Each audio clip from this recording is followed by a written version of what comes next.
Anytime. So this is Mark here with the Open for Business podcast. And we're here today with the guys who are making all this happen from 42 Fringe. We have Ryan. We also have Shawns hiding back there. Hiding in the back. Yeah, I'm back here. And he's back there, and we're just chatting about essentially the entrepreneurial business end of why you guys get into doing this. So I want both you guys to tell me a little bit about how this all became, and obviously your origin stories of how you got to here. So we're going to start with Ryan. Let's first quickly talk about what it is you guys do here, and then we'll go back to the origins. So what we do here is the ultimate goal was to have a one-stop shop where any business that needs marketing material, visual material, anything that really, from a media standpoint, that somebody needs to help their business grow, that's kind of our focus right now, is we want to make sure that, small businesses have the opportunity to have advertising material and, kind of kick-ass videos that, a company like Nike would produce, but it would cost millions of dollars, where we're able to do it at a local level and bring that cost down. Still not obviously super cheap, but it does balance off. You get what you pay for, right? You do get what you pay for. And because the team is mix of creatives, we have that opportunity for kind of each client to have their own look and feel based on the business that they have, right? So it's not always one person's vision, it's a good mixture because... So tell me about the team. So the team right now consists of myself, Sean, Brian Walters, and we have Brandy, who's out in Kingston, who helps us with some branding stuff. And then we have Ashley from Your Design Ash, who rents an office from us, who we also utilize for clients if it's something that is on more her spectrum of what she's offering. So you do bring in outsourced from other companies, depending on. Yeah, depending on it. We do try to do as much in-house as possible, so that there's never a disconnect with the client. But there are going to be circumstances where, if we have a big project where we need to bring another video person in to help us capture, right? Or we need someone helping editing because we're already full with plates. We do use local people to help us kind of catch those up. So yeah, pretty much everybody that we use has been 100% local. We don't outsource to, faraway countries or anything like that.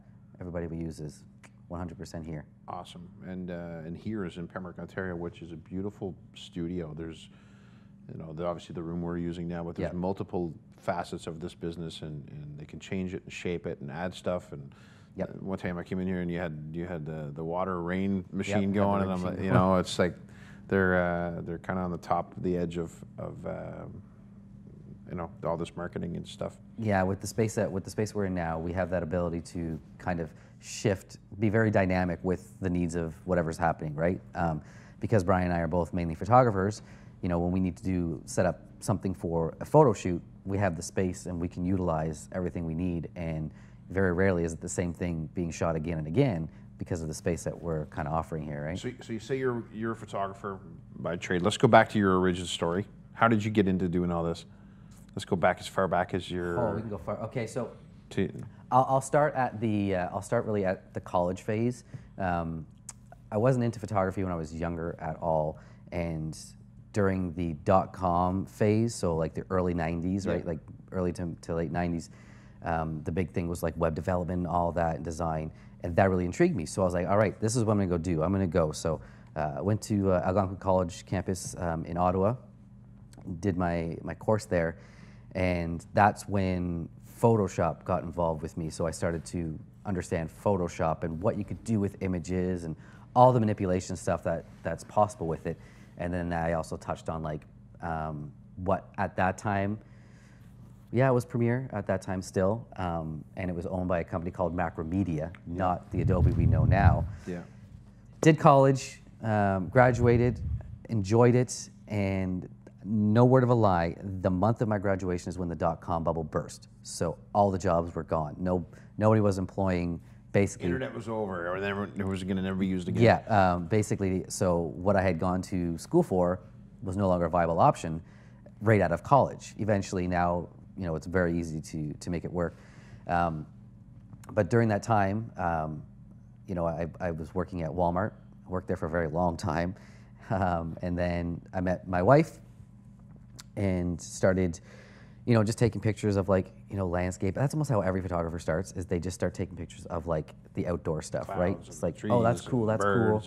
That's how it all started. And then when we had our kids, so when we had our first daughter, that's when I started to get more into photography, because I realized there was like moments to capture. And then it just kind of grew from there to being just a hobbyist, to then doing a little bit more full time, to then 3 years ago, leaving my career in retail to be like, all right, I just want to take pictures all the time. Yeah. Right? And obviously my skill and my ability grew over that time. And then a year after me saying, you know, I'm going to do this full time, started to network with other photographers, and that's when I met Brian and John, and that's when where we are now started percolating, basically. Yeah. Yeah. Cool. And Brian is not here with us today, but Shawn is in the back there. Shawn's in the back. It's an interesting story how Shawn and I got involved, because I hadn't known Shawn at all, but we were doing some charity work for the Care For house there up on Cecilia Street. It's Cecilia Street, right? Yeah, it's Cecilia. We're doing Care For. And what they were doing is they wanted to do old TV shows for the residents. So they wanted to dress up the residents in, like, you know, Beverly Hillbillies, Tarzan, Green Acres. So, but they wanted a photo shoot for this process. And Shawn was involved because he was doing the interviewing side of it and the documenting of the whole process of what we were doing. And Shawn and I started talking. I got to know Shawn, and then after that, probably within like 6 months, Shawn and I started doing, you know, talking more and more and getting involved more and more. And we started our first podcast about 1.5 years ago called Creativity in the Valley. And then we had the Osh Schmidt podcast. And then now we're kind of where we are now with cool. So let's kind of get a little bit of your origin story, Shawn. You've been a local video guy as long as I can remember in the Pembroke area. The camera's there, Shawn. Yeah, I know. I'm right here. I'm double duty, triple duty, whatever you want to call it. You're like, it's like is it the Jay Leno show where there's the guy playing the piano at the back? Is it the Tonight Show? Yeah, one of those. That was Letterman. It was Paul Schaefer. Paul Schaefer. So we have our Paul Schaefer version, except he's he's the video guy. Piano, keyboards, and mice and tech stuff. All right. So, yeah, video. I've been doing this pretty much since '92. I was always in the restaurant business. My family had multiple restaurants. My mom's been in the hospitality industry for many, many years. As I screw up my audio there. It's been, I don't know, when I was young, I always liked building things, creating things, and it was, I don't know, something with me, technology-wise. I don't know what it was. My first gaming system was an Atari 2600, so that kind of dates me. That dates you for sure, yeah. But ever since then, it was just, I always enjoyed working with, you know, with technology. The video thing kind of came into it just before I decided to leave for college. So I went to Loyalist, and that's when kind of computers and video were all kind of merging. The Lillehammer Olympics. So 1994. Yeah, were introducing the first digital cameras, digital transmissions and so forth, and digital tape and everything else. I mean, at the time when I was at Loyalist, we were still using like Super VHS tape. Yeah. And I don't know, it was just, for those who remember like the Amiga video toaster era, that's when, again, it was just fascinating being able to use a computer to incorporate video graphics and all that. So when I was going through with that, I kind of got the bug. Then just like everything else, life kind of happens, and I had to make a decision to kind of come back home, and I did. And when I came back home, I realized that, well, I got to make the best of it. So I ended up starting a computer business up in Petawawa with a high school buddy, And we did that for about 5 years, so forth. What was the name of that business? That was, at the time, it was BT Video. Okay. Computers and video production. And right now, actually, it's, I think Terry Waito homes are in there right now. Okay. So that's where we were located for 5 years. Well, 3 years, because we did it at his parents' basement for the first couple of years, and then we kind of grew. And then once that happened, we actually, it was then Rogers, now Coach Go / Your TV. We got involved with the community channel, and then that kind of where my TV broadcasting schooling kind of hopped in there, and then that's where I got involved with that. And then, yeah, like Ryan said, we kind of connected just on a fluke project. It was just a fundraiser project that kind of came together. I mean, that's just one of many connections. The biggest thing that I found, you know, throughout my entire career up to this point is you never know when you're going to cross paths with someone again. Yeah. And it just happened to work out that when Ryan and I finished off that one project, that here we are. We're, you know, doing this. And here we are. This is a pretty cool spot. The video end of the things that for people that don't remember, or that remember, Shawn was involved with the Kojiko show, so the swap shop and all that kind of stuff that a lot of Pembroke people might remember that are my age, you know. Oh yeah, you know, and again, that was that's the one thing I really realized, like especially with community TV, is the connections that you make with people, but also when you create something that's local and actually has a strong following, people pay attention. And this is way before YouTube, Facebook, all the social media stuff, right? And you know, when people want to get their fix of creating their own show, I mean, other than, you know, having illusions of Wayne's World in their parents' basement and bring out the full size shoulder mount VHS cameras and so forth, yeah, we had a full-fledged, you know, studio that we worked in, and people came and community members came and created programming that was relevant.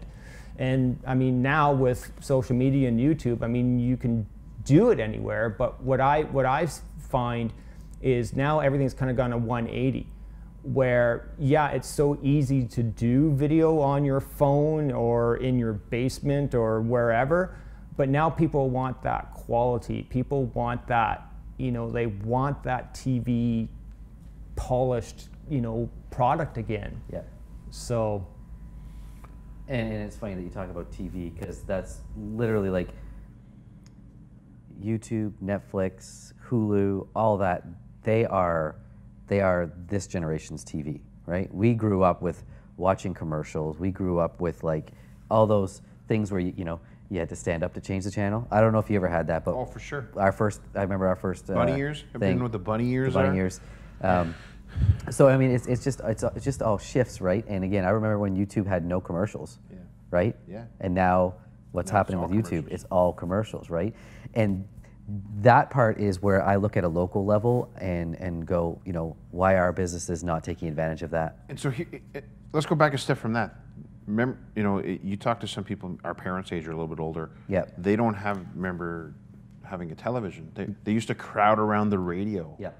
To listen to the hockey game. Yep. You know, or the news, or stories about the war. Yep. And then when television came out, it was one channel. Yep. You know, it was black and white. It was often delayed. It wasn't live. It was. I remember the click. Like the first remote we had was like you had to pull it out, and you had like the click buttons that you had to like click down to change the channel. Yeah. That was that's a long time ago. And so I don't understand why people don't realize that the internet is the way that things are going. Yep. And television is going to be the way things were. No different than the radio. Yep. You know, it preceded television, and newsprint preceded radio. Yep. And it's the way things are going. It is. You know, I remember when, you know, the good old song "Video Killed the Radio Star." But I mean, like, radio's still around, right? TV will still be around. It's just the shift in what happens and how it's utilized.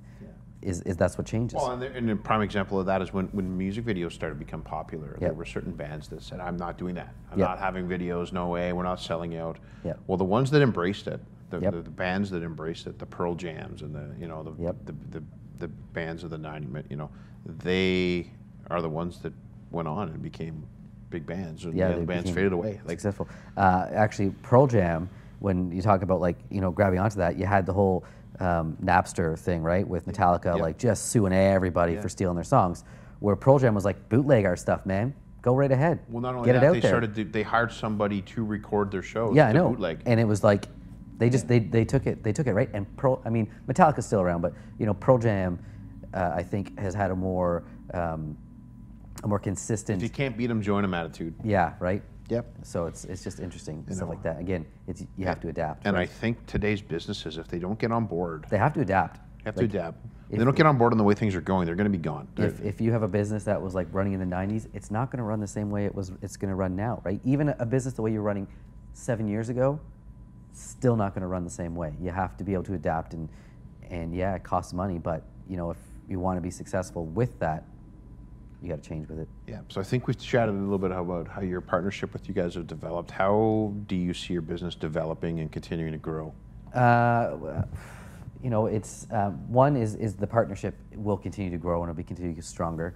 I know that where we're going with the 42 Fringe right now is focusing on the smaller businesses, really figuring out a way to help them be seen. Because when you look at a local market, you know, there's the local market, but you can sell globally. So we really, you know, over the next 2-3 years is helping those businesses understand that you can reach out globally, right? If you're a fitness instructor, I mean, you don't have to just focus on getting people here. You could be training people in via video, via YouTube video. Yeah, there's all these courses. There's all these ways to do things, right? You could be an amazing cook, right? You're an amazing cook.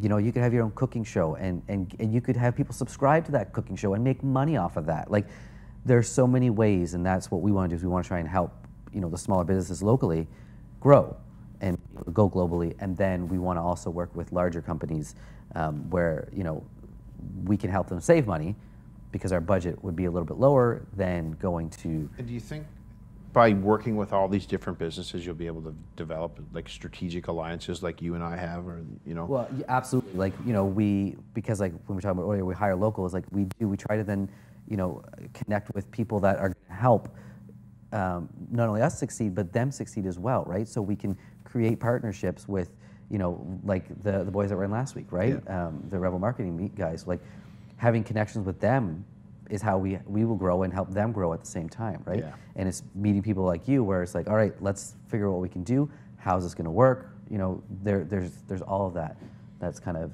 in plan. But I think there's something that my uncle always said to me. There's only one letter between networking and not working. It's true, right? You know, and it's something I always believed in. Like, chat with everybody, talk with everybody, and you know, there's no really anybody that, as much as your competitors or they're your competition, like there's enough to go around. Competition is healthy though. Like, you know, if you didn't have competition, you and if you don't have competition, you're not going to grow because you're going to be like. Well, if you don't have competition, there's probably not a big need for what you're doing. Yeah. But that's a different thing too. You can create a market though, right? Yeah. So you might not have competition, which will if you create a market, then you're going to build. People are going to kind of come in and try and be competitive with it, right? Yeah.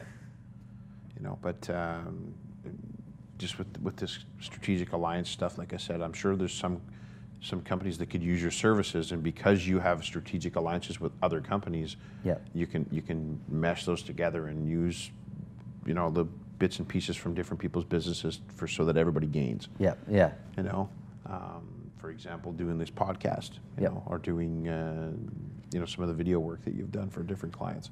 Yeah. Well, I mean, you look at this podcast, right? Like, we're having different entrepreneurs come in through this podcast that connections get made too, right? So then you have that, you know, you might need something like this. All right, go see that person. This is how it's going to work. Yeah, you need the lead generation. Go see these guys, right? You need good finance guy. Yeah, go see this and not guy. even that. Like, you just need a real estate agent. We used Shawns, for example, that was on one of the first ones.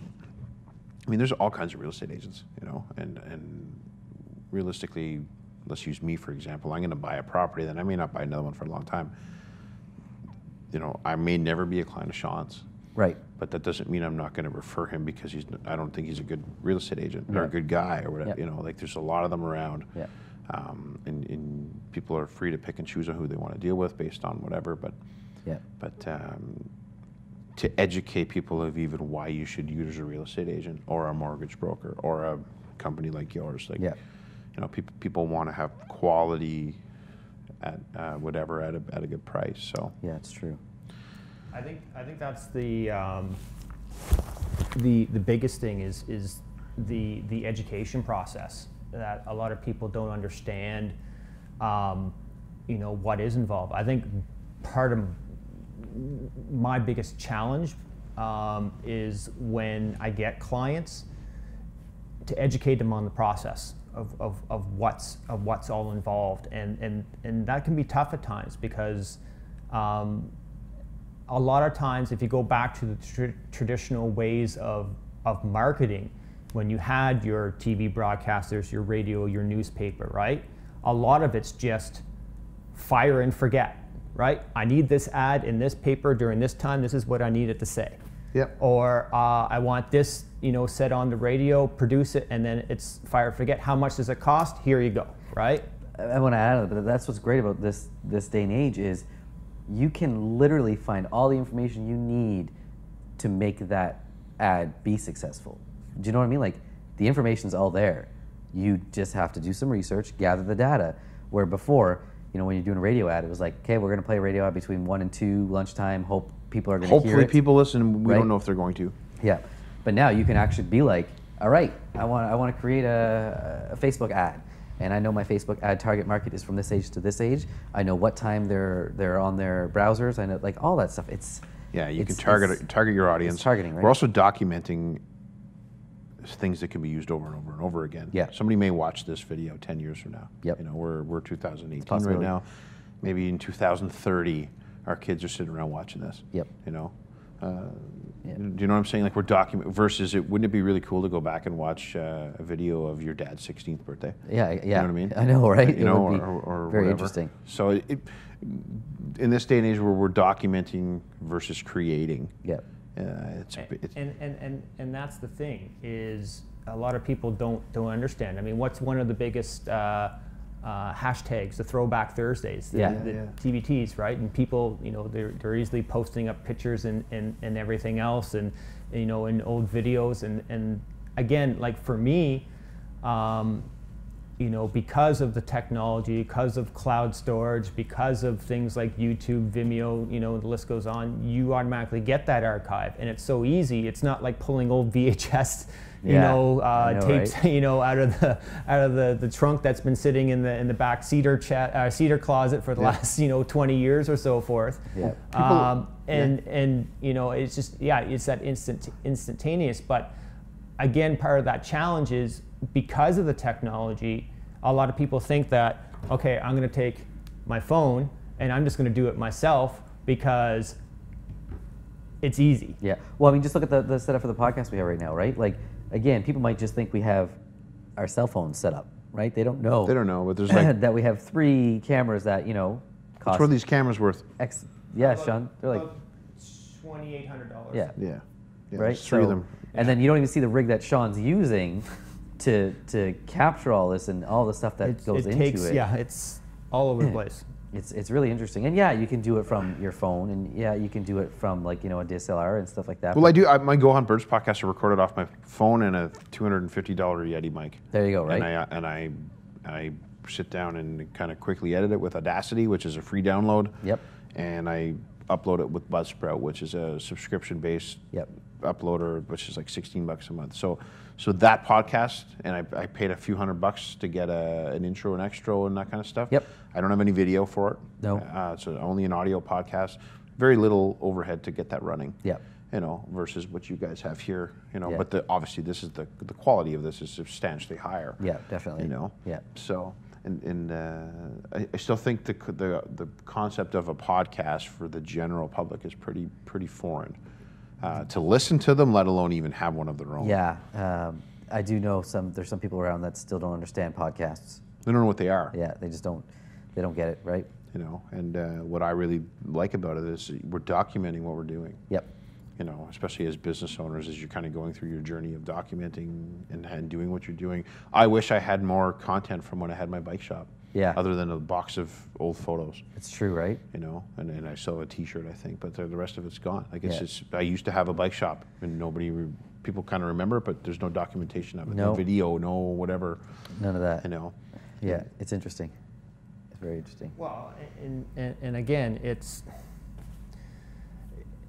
I mean, look at the big thing, like in retail. Look at all the new things that are old that are coming back. Like all the Super Nintendo machines, the Sega machines, the PlayStation ones coming out with their thing. Retro is in again because people want that throwback. They want to kind of remember when things were simpler before the YouTube, before the Facebook, before the Twitter, before all that stuff, right? And I mean, I'm guilty of that too because that's just the way it is. But I think the biggest thing is that what people need to understand when they get involved with something like this is you need the quality, but you also need the consistency, right? And you also need to kind of think of, okay, what's the next evolution? What's the next step? Where am I taking this in the grand scheme of things? And a lot of people have trouble, looking at what they're doing the next day, let alone what they're going to be doing 6 months to, a year from now, right? So I want to add that consistency, and in terms of a marketing term, consistency is like, as any business, you need to be consistent with whatever you're producing. Mm-hmm. But think about Coca-Cola. What comes out every November and plays for a month? For Coca-Cola, I'm assuming the Santa Claus, the polar bear. The polar bear commercial, right? Yeah.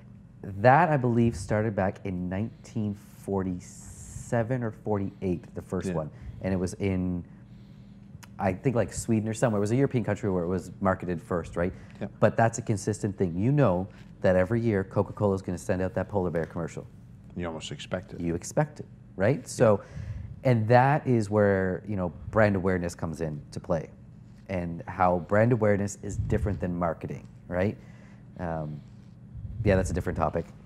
Different topic for another day. No, a whole thing, because people who want to market also don't understand the difference between, there's branding, there's marketing, there's brand awareness. Brand awareness is more about you being on top of mind, not to sell them something, but to know that if I need something, this is where I'm going to go, right? Yeah. Marketing is planning how you're going to sell something, right? And then advertising is then making sure someone's going to buy it. Well, the act of people seeing it. Exactly, right? Yeah. So brand awareness campaigns, especially for small businesses, are the key for them being successful, because you're not trying to sell, come to my building right now and buy. You're trying to sell that when someone needs, fresh baked bread, they're going to go to Wilkie's. Do you know what I mean? So you'd hope they will. The thing of it is, the Wilkie's has to market that. Yeah. Because you can also get bread at Bunsmaster, you can also get bread at Walmart, and you can also get bread at Clayce's, and there's 100 other places to buy bread. It should come down to who is the best bread. Yeah. See, it doesn't even have to come down to that. It doesn't. I know that's why brand awareness is the key, because it just comes down to. You can have the worst bread. I want bread, but people buy it because they've done the best marketing. That's right. They have the attachment rate to it, right? And I mean, fast food has done a good job at doing that. They don't have the best food, right? But they have the best marketing. And they have the best, familiarity, and that's why people buy it. And it's convenient. Yep. And a lot of companies or a lot of business owners don't understand that, like you just said, the difference between all those facets of marketing, advertising, budgeting, all these things, right? Yeah. And especially in a digital society where they think they can do it themselves. Yeah. Yeah, and there's stuff people can do themselves, and that's great. Yeah. That's how it works. But when you want it just a little bit up there a bit, then you come to us. Yeah, or any guys. Yeah, exactly. Responsibilities for you guys as business owners. How do you keep, business rolling, separated from family, you don't have any employees yet, I believe? No, we don't have any employees yet. But we'll just kind of keep it like, what gets you guys up in the morning to get rolling to get here? I work 24 hours a day. Yeah, Shawn works 24 hours a day. What gets me up and going in the morning for this side of things is just meeting the new businesses and trying to help them succeed. And I think that helps. I think we're all kind of in that boat where it's, we really are about trying to help the small businesses get something cool that people are like, wow, that's amazing, kind of, right? And that keeps us really kind of energetic and active and going. I think that's really the key. Like, I know I can't wait to get up in the morning to get rolling. Yeah. Like when I'm going to bed, I'm thinking about what's tomorrow, and I can't wait to do it. That's kind of what gets me up and going hunting, like we mentioned earlier, where I was up yesterday at 3 a.m. and you're just like, you're crazy. But like, I just can do it. And I know if you're getting up to maybe to go to a job that you hate, it's not going to be that same. You're going to dread going to, you know, maybe you won't even want to go to bed because then you'll have to soon get up. You know, and I find with entrepreneurs, it's just like they have the drive to just go. It is. It's that drive to go, right? You know, as entrepreneurs, we definitely have a hard time sticking to 9 to 5 for sure. But once you get steady and you get things rolling, the 9 to 5 does become a little bit easier. But you have to hustle. Like as an entrepreneur, you have to hustle. If you're not going out and trying to get it, somebody else. And so, how do you manage that? How do you guys manage that? Get balancing it all together. You know. Yeah, today's Friday. Your wife. I think we're still figuring it out, eh, Shawn? You know? Well, let's see. I'm balancing between home life, which is everyone. Everyone. I have my own business. I also work at the college. So, and then I do stuff here. And it's, you're constantly juggling, and it's not, and again, it's not because, like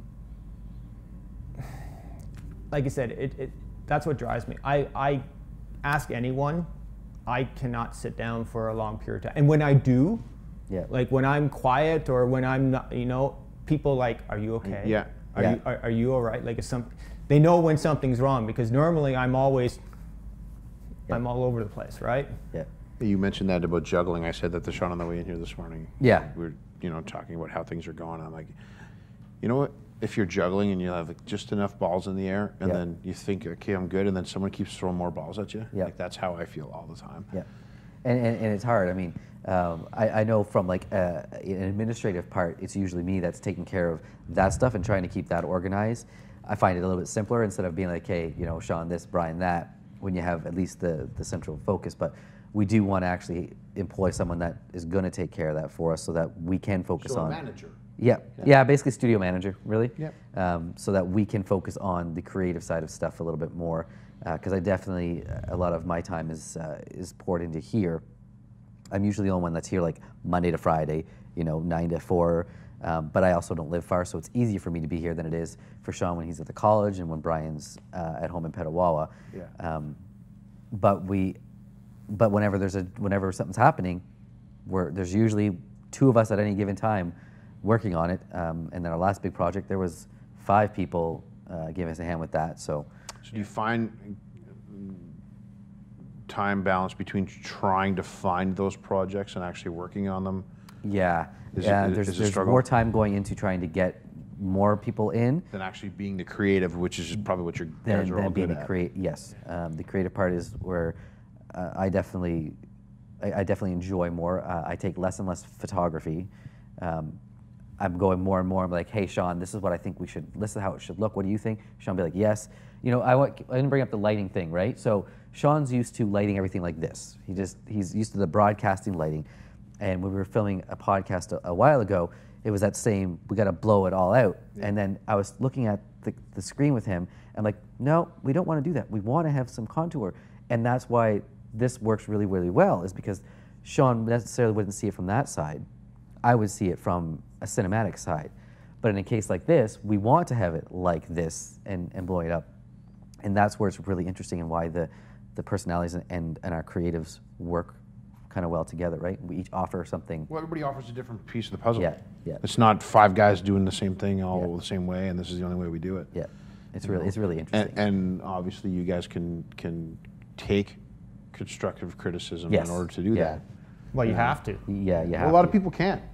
No. A lot of people can't. Especially when you're in a partnership, like you have to be able to be like, let's say, this shot was done and I go and be like, I love the composition of it. I said, but, I think it needs to be a little bit warmer next time, or this like this. Like, if we don't all take from that, this wouldn't work. Well, it's like being in a band, right? And one guy keeps playing in the wrong chord. Yes. You know, and you're just like, you know, Johnny, we need you to really play it a little different. And if that's it, I don't want to do it that way, and I'm quitting the band then. You know, that's how bands break up. That's how that kind of stuff happens, right? You know, our business partners, dissolve. It's usually where creative minds clash. Yeah. You know, and we don't clash. I know a lot of people thought we were crazy when it was first Otter Valley Studios, and it was 3 photographers all coming together. They're like, why would you do that? We're like, why wouldn't we? It's my competition. Doesn't matter. Probably just why not grow together? Like from the sharing of equipment even was probably a huge big benefit, right? Yeah. Oh, absolutely. Can I borrow your camera? Can I borrow your lens? You know. Yeah. So that kind of stuff. Again, going back to collaborating with other companies and strategic alliances with your competitors, right? It's basically like this spot is like a creative hub. It's like, come in here, we can do it all for you, kind of thing, right? You know, we do that in the hunting world all the time. You have permission on that property, and we'd like to hunt there, and so we have permission on that same property. Why don't we hunt together? Yeah. You know, we'll make it work for everybody. You know, or in the financial world, like, I mean, most of the other financial advisors around here, I know them all. Yeah. They're my competitors, but great.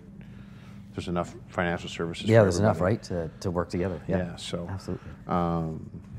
You guys ever turn business away? Just wasn't for you guys? Yes. Yeah. Yes. Yes. Yeah. You know. Yep. It's just you have to. I mean, you do. If you're getting people in that, you know, I mean, most of the turn business away is that when it comes to budgets and stuff like that, if it doesn't line up with their budget we're like, we're not the people for you. You know, sorry. But sometimes even just when you meet with a client, you can just know that you're not going to work well together. You know, it doesn't always happen that way, but when you're able to have that conversation and figure it out together, there are times where you're just like, you know, well, we're not the ones for you, but here's some people that we think you know might be within your budget, or you know might work, you know, a little bit more with you, kind of thing. Yeah. I mean, I'm the same as well. I mean, it sucks. Like, to honestly be like, I'm not going to take your money. It's hard as a business owner to be like, I want it. Yeah, but you want to make sure that your work is quality too, right? You're not going to do a shitty job because it's, you know, a quick $1,000. Because it's a quick buck. Yeah, exactly. Yeah. You know. Well, and again, it's all reputation as well, right? And if you've spent years building up a reputation of, this is the product that I deliver, this is my standards, and then here's what, you know, expectations, and the consistency and so forth, and then as soon as you start compromising, I guess that's the, you know, I mean, like we were talking about before we started talking, recording this, is we're talking about, you know, when do you do stuff for free? Yeah.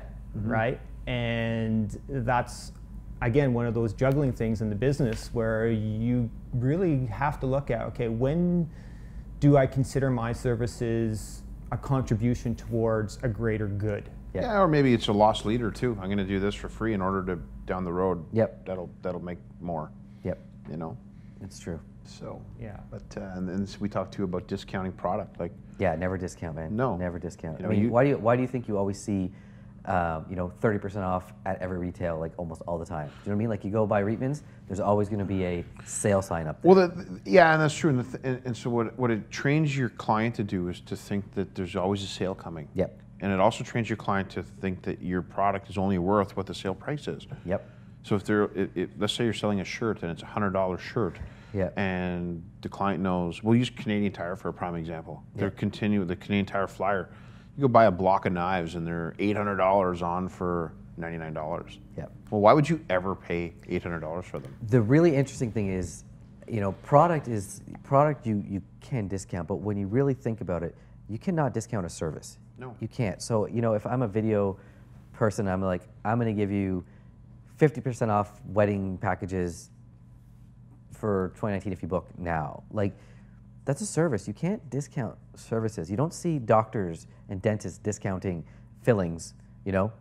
You just don't see it. You don't see a plumber being for like, $5 type of deal. Yeah, you know, we're going to fix one pipe, get the next pipe for free. You don't see it. And I think in our industry, it's really interesting to see people offer discounts because it's a service. You don't discount your service. No, well, here's what the product is. You either give it for free, right? Or you're making money off the actual final finalization. Yeah. And that's where service comes in, and it comes to the free part. If you're going to discount, you're better to give it free than at a lower rate, right? For sure, for sure. Yeah, discounts. It sets the bar. Yeah. Here's what we work for, and here's what we Yeah. charge. Yeah. And if you're not here, then you either don't value what we're doing, Yeah. or maybe can't afford it, or you're just not interested. Yeah, you're just not Or interested, you're not right. a client for us. Yeah. And I think that's where you guys might fall into the. Yeah. Well, and again, and that's the thing where, I didn't spend past couple decades building up a reputation for my quality, my standards, my product, and so forth, just to kind of, give it away at a discount. Yeah. Because I mean that totally goes against my philosophy. Like I said, you never know when you're going to cross paths with someone again, right? But you always got to maintain that style, that consistency. Am I the cheapest videographer, producer, video guy in the Ottawa Valley? No, I am not. I am not the cheapest, nor do I want to be.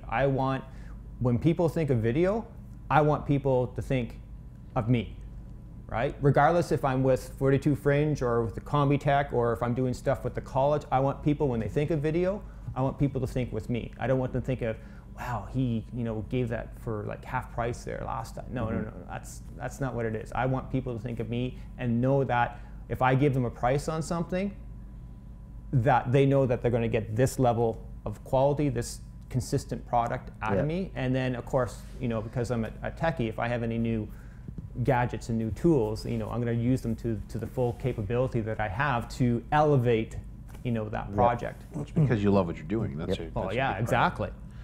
You guys had any advice for somebody that's getting into entrepreneurship? Not necessarily in your industry, but just becoming a self-employed. For my side, Sean might have his own thing, but for me, it's you have to hustle. Like you have to.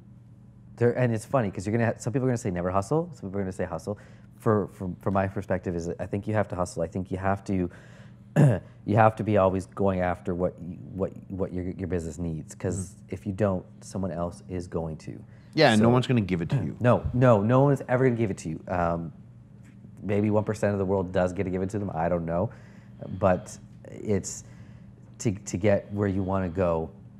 You have to be actively going after it. That's my biggest thing. Is if you're just going to sit back, buy a camera, and think, I'm going to get to take pictures. I'm going to charge $150, thinking that that's going to get you the business is better. It's better for you to buy that camera, teach yourself, train, understand, then charge appropriately, right? And now go after the client you want. One of my mentors in the past has said to me, don't come to work unemployed. Like, hustle, have appointments booked, have stuff going on, plan, right? Yeah. And that's exactly what you're saying. Like, I mean, we're lucky enough that I think there's usually something happening in the studio every week, and it's because we hustle. We're going after. We're going after, be it meetings, be it podcasts, be it photography shoots, stuff like that. We just did a shoot for the Urban Gourmet, which was like that. That was a hustle because we hustled one client, and then this client saw that client, which then got us connected, and then it was just like, it was a hustle, right? Yeah, and we're going to chat more about that kind of off camera, about who we want in to be on here, because I want to sit down with more and more of these business owners to benefit them, obviously, to benefit this podcast and the whole 9 yards, and to benefit you guys. People need to see the studio. They do. Yeah. And we are open we're open 9 to 4 almost every day. Yeah. We're not like a really walk in, but if you are downtown and you're, by 24 Paris Street West, just walk up and hop in. We're usually here. So what about you, Sean? Advice for somebody getting into entrepreneurship? You've been in and out of this game for 20 plus years. I think the biggest thing, anyone getting into business or entrepreneurship or has that knack, reputation, especially for the Ottawa Valley. I think a reputation is something that you have to build and maintain and not screw up. That's just the nature of the Ottawa Valley. It's not what you know, it's who you know type thing, but it's what you know that keeps you going. And to me, it's been my reputation. I've been involved with, like I said, a number of organizations. I mean, I'm lucky enough. One of the reasons I'm at the college is because of my reputation and stuff, and because of the things that I did over the years when I was with Cogeco. And then it's also the stuff that I did when I had my business, when I had my bricks and mortar, and then when I went out on my own. Reputation is I think is absolutely key. And as Brian said, you do have to hustle. But I think a big part of it too is you're constantly learning. You're constantly trying new things. Not necessarily buying all the latest, except if you're me. Except for me, yes. You're a bit of a gear fanatic, I think. Yeah. Eh? Yeah, well, and that's just because I've been playing with Legos still play with Legos. Not as often. Is that awesome. Yeah. Is that the nerd? I was playing with Legos this morning, but I have a 4-year-old, so it's not. I have an excuse. So those that are younger, Lego is Minecraft. Yeah. Like really. Well, I always said when I got involved with computers, like all computers was just really, really expensive Lego. I mean, Lego was expensive to begin with, but computers were even more expensive. And I just like building and building up. Now, of course, 95% of my business relies on technology and relies on knowing how that technology works. And again, that's part of my reputation. When I think one of the biggest things, and this goes back to when I had the computer store up in Petawawa, and again, before YouTube, before we had any of the social media stuff, when I did the computer show down there, we did 28 episodes on the first season that we did, and we covered everything. It was very, very layman terms, and we had fun with it. I was throwing old computers off of roofs for promos and that type of stuff, and it was great. The first season we did that because back then we were with Rogers. They liked it so much in Ottawa that they played it in the Ottawa market, and then the Ottawa market somehow made it down to the Toronto market. So for the first season that we did the computer show, we were pretty much province-wide. And it was funny because I had people that I went to college with contact me, just phone me up and say like, "Oh my God, like how the hell are you? I haven't talked to you in years," right? You do that now, of course. Now you can do Facebook Live, you can do YouTube and all that other stuff, right? But again, one of the things that kind of stuck with me when they said is like, you stuck with it, right? I didn't change. I kept focused on what it is, and that was my reputation of always being cutting edge, always being at the forefront of what technology's out, what processes of doing things, and yeah, that's just who I am. And I tell that to my students too when I'm teaching is the guy that you see, whether I'm walking on the street or I'm in the studio or I'm teaching in front of the class, this is it. This is what you get. That's part of my reputation. Yeah. You ever find with technology, I'll use texting for example, you find your friends that don't text, you tend to talk to them less? Oh yeah. Yeah, absolutely. Like I just thinking as you were saying that, I have a couple of buddies that don't have Facebook. Yeah, I have a friend that I grew up with, my best friend, and he's actually my cousin, and he doesn't have Facebook, doesn't have Instagram, doesn't so you have don't any talk to social him media. probably. So because he lives in Ottawa, I don't have his. I never converse with him. Yet this is someone I grew up with for 18 years out of my life. Yeah. Right. And it's drives me. It's crazy. And it's because. For two reasons. You've kind of embraced technology. Yes. Yeah. And use it all the time. Yeah. And he's chosen not to. Correct. Yeah. And so you've both. Yeah. I love being able to text my wife throughout the whole day just to tell her I love her. Do you know what I mean? Like, yeah. I like that. It's for stuff like that. It's things like that that are just quick little things. That's what I use text for.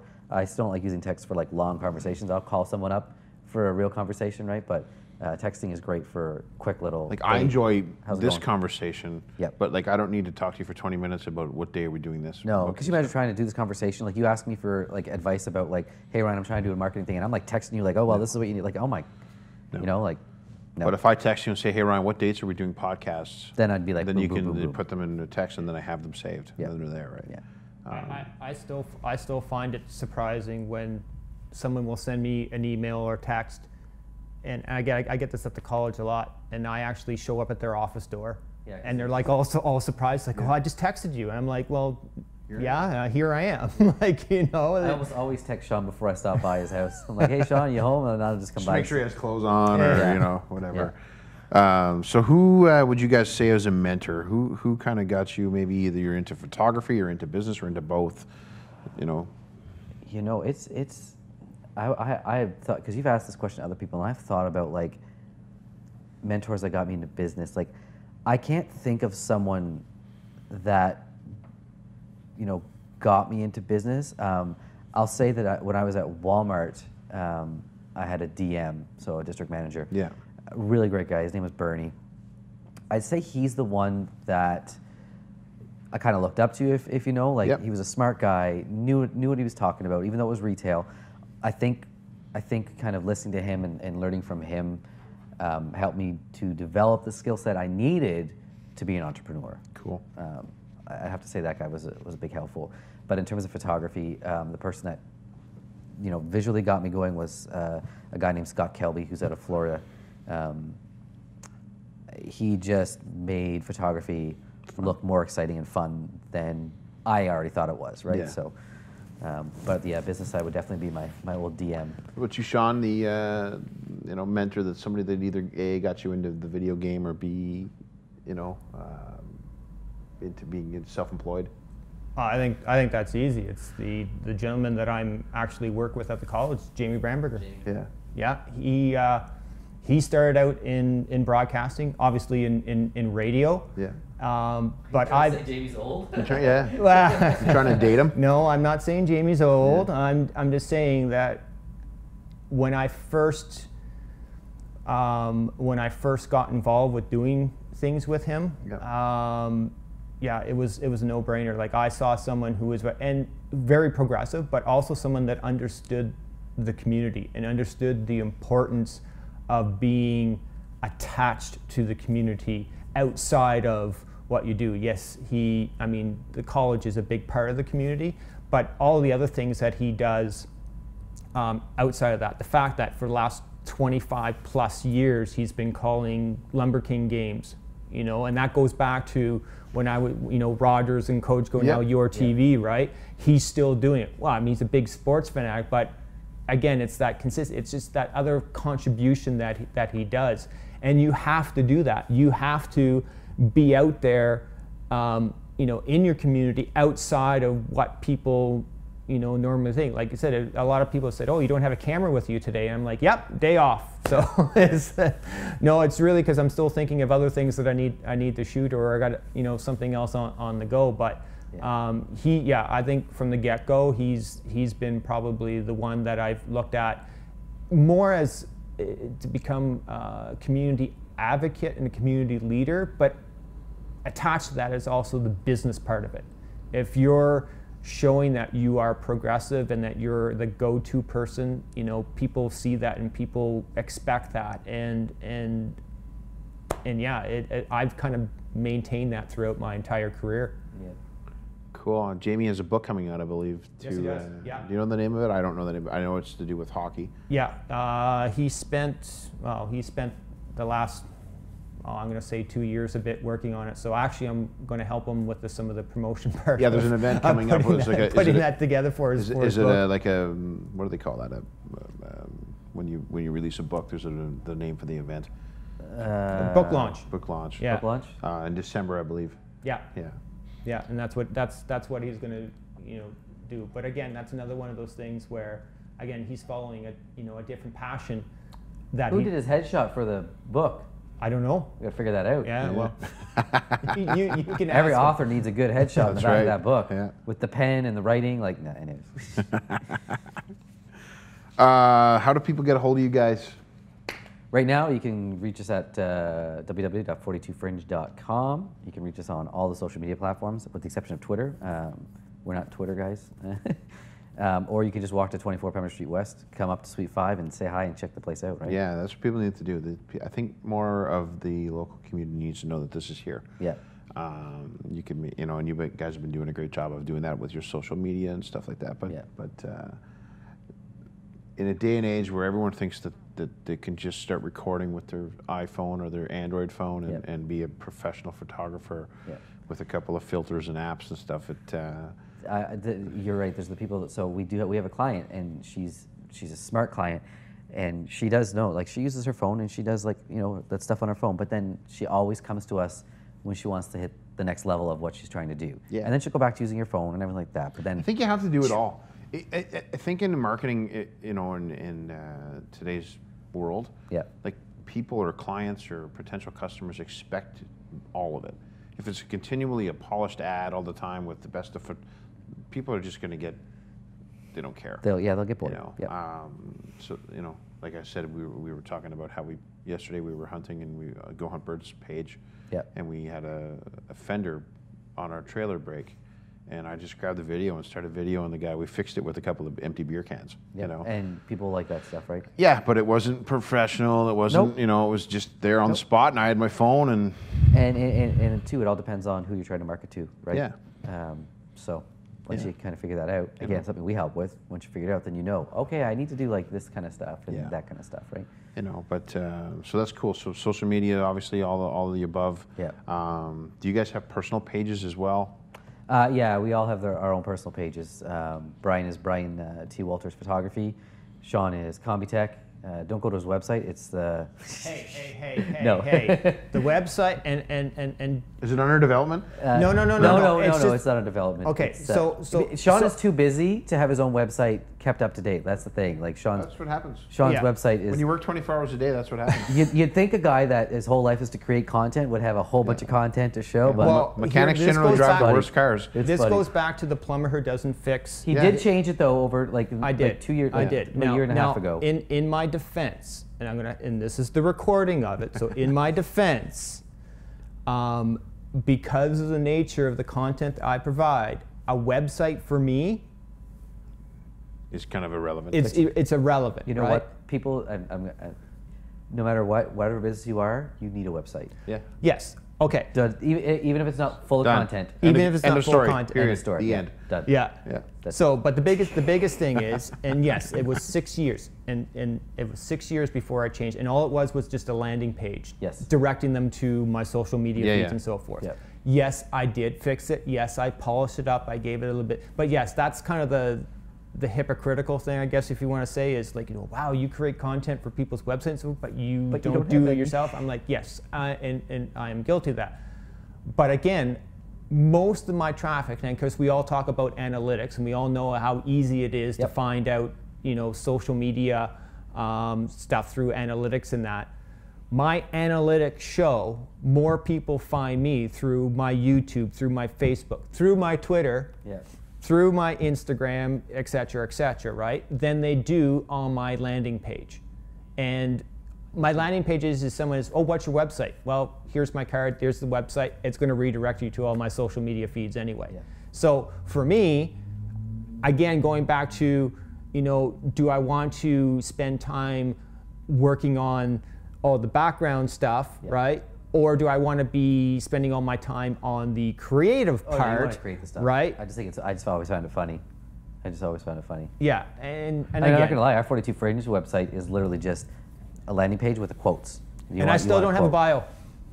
You do have a bio? No, I don't. Oh no, you don't. No, I don't That's have right. a bio. So if you look at the 42 Fringe and you go to the about section, it says like still waiting on Sean to give us a bio about him. He's just too busy. He's just too He's busy. too busy of a guy. Well, That's the bio. Actually, Is there at least a nice headshot of him? It is a nice Well, headshot. yes, go. it is. It is a nice Our bio headshot. should just be like, I'm too busy to fill this out. Yeah. Yeah. So at least somebody's doing their end of the story. Well, again, that's Yeah. I'm kind of turning that into a running joke now. Yeah, because now it is just funny. Yeah, now it is just funny. So, Okay, guys. Last question. What does it mean to be an entrepreneur? It means hard work and dedication. Yeah. That's it. If End you story? don't do it, you're not gonna make I it. concur. Yeah. And what are the best things about being an entrepreneur? I think the best things about being an entrepreneur, especially if you have a young family, is being able to work around that so that you can do things with your kids. It was really hard, when I was in retail, that I'd have to work every Christmas, every Boxing Day, and not spend it with the kids. As an entrepreneur, you have some more flexibility. And right? go and do that and not love being there, probably. Well, no, actually, I did love doing. But not I on did love Christmas it, Day, though. But not on Christmas Day, or right? It's whatever. like I could be at home with the kids, Yeah. kind of thing. So having that flexibility is great. What about you, Sean? Hey, I got my kid who has his own YouTube channel doing his own has his own set, produces his own stuff. So, and again, I never pushed him into that. Yeah. It's just something that he's like, wow, we can do our own. Monkey see, monkey do, maybe a little bit at your house? Perhaps, yeah. But again, that's, I do it because I like inspiring people. And hey, if my son's one of them who happens to have his Maple Moose, gaming YouTube, which he's starting back up again, mind you, 15 years old, realizing, wow, there's actually work to do in this, so we did a few episodes, and I gradually, the first one I kind of looked after it, and then, as we went on, I let more and more on what he had to do, and then he realized that, okay, it's too much, so he took a break, and now he wants to get back into it again, right? Because he realized that now he has a new set of friends. People found him before, so now he's like, okay, I'm going to start doing it. So I like. And again, this goes throughout my entire career dealing with video, is I like inspiring people. When I get people saying like, oh my God, I remember when you did this video and this, and they come back to me because they want updates or they want, something else. Like, I just love being part of something. And again, it goes back to what we're talking about too, is with video is the most powerful means of archiving and telling a story. And I think not enough people look at it that way, that there's an art to it. Again, going back to the whole cell phone and taking up to saying, oh yeah, we're doing it, but there's something else, especially in the business sense, or telling, documenting something, or even doing podcasts, that there is that story part that needs to be told and also needs to be saved for later on. Yeah.